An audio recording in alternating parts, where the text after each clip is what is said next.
Thanks, Martin.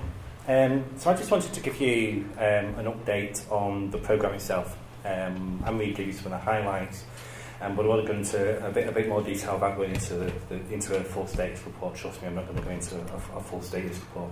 To start off with, I wanted to remind you of the life cycle model that we've adopted for the programme of work. We've taken the GDS model of discovery, alpha, beta, live. Actually, that in the context of the partnership, actually that takes on a slightly different meaning, but complementary meaning, I think, in that what we have observed is when a project's in discovery, it's very much about fact-finding. Okay, so the project is working across the partnership, getting the facts, and building the data that allows us to make informed decisions as a partnership, and begins to define scope around the subsequent stages, etc. We then move into an alpha, which, you know, in the traditional model is about taking a small number of users and create a prototype around that. Within our context, it's almost like taking that to a handful of councils and trying something with a handful of councils before we take it across the partnership.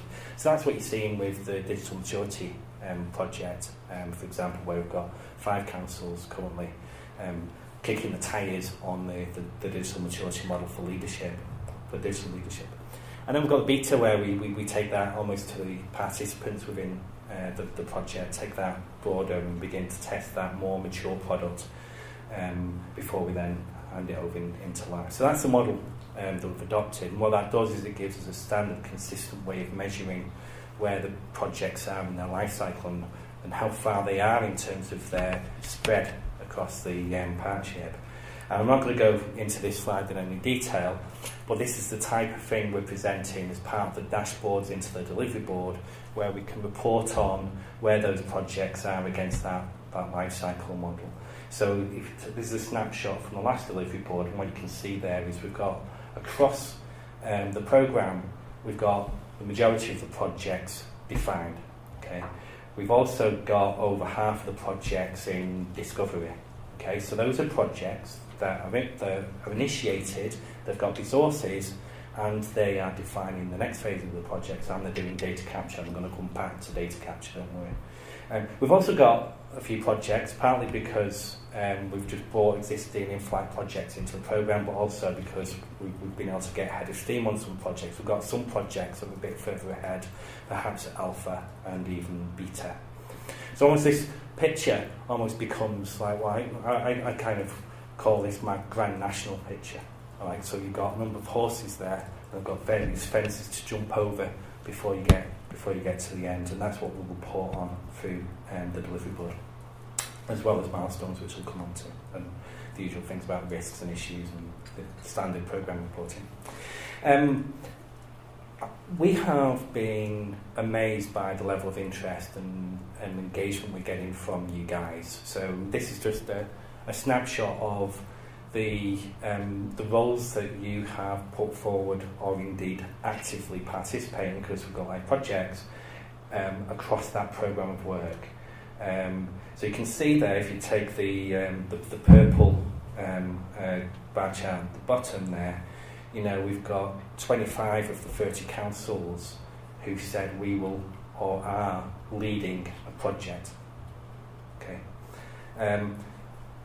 It does act as a bit of a beauty parade, because the more you are on the left of that diagram, the more engaged you are in the programme. So we will continue to report on that. But tremendous engagement, guys, really good. Jim's going to cover this in more detail, but we took a decision at the delivery board that we needed to embrace some principles for how we deliver the programme.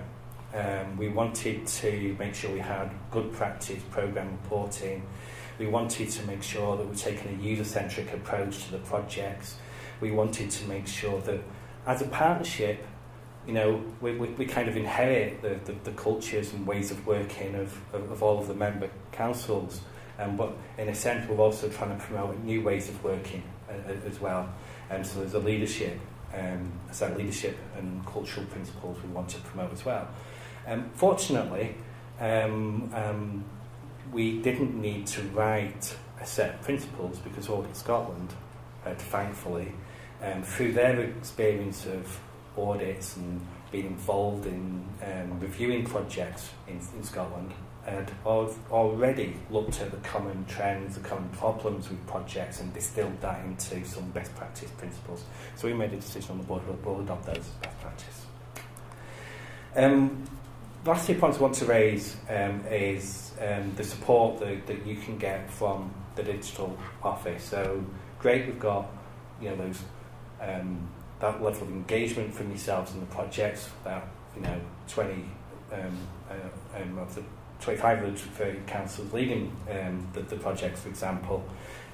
But we're here to support you. So I just want to recap on some of the areas that we can help on. So we are developing a programme toolkit iteratively, and that will increasingly be available to support you within the project as well. So be available for you just to pick off the shelf and use within your own councils as well. We can provide technical assurance, and I'll come on to that in a bit. We are very much at programme level as we begin to lift the collection of projects up to a programme level. We're very much focused on benefits realisation. We will need some input from you to help us with that.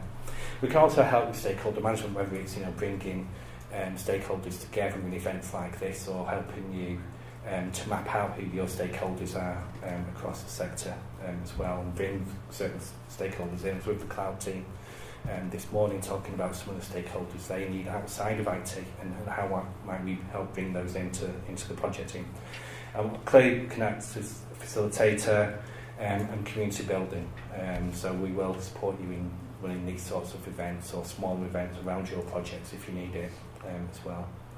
And then you've got more basic governance type stuff around programme reporting, comms, knowledge management and escalation management as well, which you're beginning to see from us, hopefully. What we need from you is, we obviously need to maintain that continued participation in the projects, and now we've got the project reporting in, you'll see more of a demand on your time in terms of that support, but also we expect you to be self-motivated in terms of your own projects.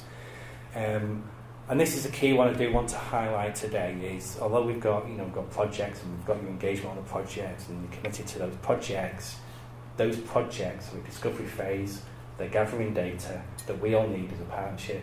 So they will be asking for information, and sometimes that will be a lot of information that may take time to pull together, but it's important for us as a partnership that we have that collective data that we can inform our decisions on.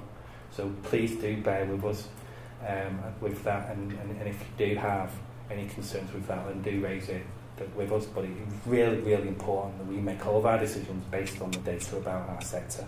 So please do support the teams. Similarly, as we move forward, I'm expecting that we'll start to develop some case studies. And similarly, we'll need your support to the project teams to build those case studies.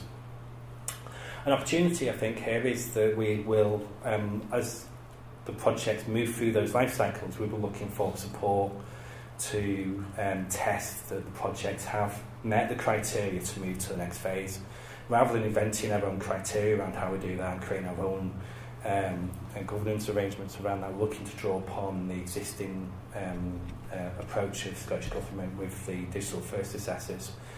So you may have seen some correspondence on that. We're inviting you to be trained up, or staff within your councils to be trained up in digital first assessments. But that's partly so that we can use that to assess the readiness of projects to move to those next phases. And then finally, just you'll see more and more from us in terms of the programme governance. We want to keep that as light as possible, but do support us with that, because that's how we provide the reporting, the escalation to the delivery board and exec board, etc. So in terms of next steps, as Anne-Marie said, we've got the next delivery board at the end of November. The projects that are in flight, we'll be expecting your project status reports to be going into that delivery board. Importantly, the next wave of projects that were pending in my Grand National picture, we'll be looking to take to the delivery board. So that's the next tranche of projects where we're expecting those projects to be initiated they'll move into discovery, we'll have resources on them, etc. Alexa, cancel. We have, some of you may be aware, we have a forum for project managers leading projects as well, called the Project Managers Exchange. Next one of that is on the 13th of December. And that's why I think in that one we'll be getting into a discussion around benefits realisation, dependency mapping, and these sorts of things. We're trying to keep the project leads joined up there as well. And then as we move forward with the programme management and governance, making sure we've got the controls in place in line with our delivery principles aligned towards Scotland, it's about making sure we've got that release plan of having milestones of when we're going to deliver.